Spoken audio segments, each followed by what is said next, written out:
justement, casser les codes, c'était essentiel? Ben, j'avais pas le choix. Ouais.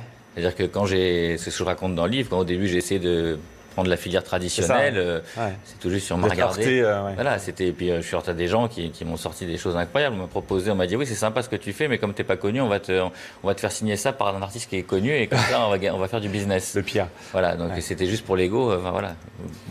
Alors, votre démarche, elle est tout à fait assumée et vous dites souvent, d'ailleurs, que vous avez envie, finalement, de rendre accessible l'art qui est trop souvent confiné dans des galeries, etc. Vous voulez rendre accessible l'art au grand public. Alors, comment on fait? Bah déjà, pourquoi? C'est très important parce que pour moi, dans tout ce que je fais, là, ma vraie inspiration ou aspiration, c'est le partage. Et pour pouvoir partager, il faut rendre l'art accessible. Alors, il y a plusieurs solutions. Je fais des expositions à ciel ouvert. Donc, j'amène le musée aux spectateurs gratuitement.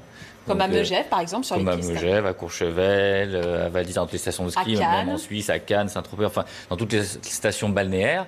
Et d'autres dans des villes, Montélimar, Saulieu, enfin voilà, j'ai pas de restriction par rapport à ça.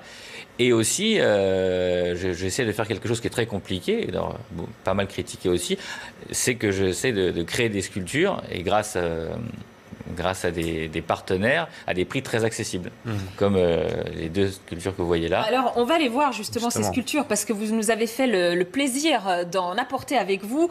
Il y a celle-ci qu'on connaît beaucoup, qu'on a beaucoup vu, qui est ce Kong. Alors, celui-ci est tagué. Il y a également le crocodile, qui est l'une de vos premières pièces, fameux crocodile, aux proportions qui ne sont pas véritablement celles de la nature. Vous avez revisité la nature pour l'adapter à votre art. Il y a évidemment la panthère que vous êtes appropriée, que vous êtes appropriée. Elle est pas magnifique, hein, regardez, dans votre salon. Bien sûr qu'elle est magnifique.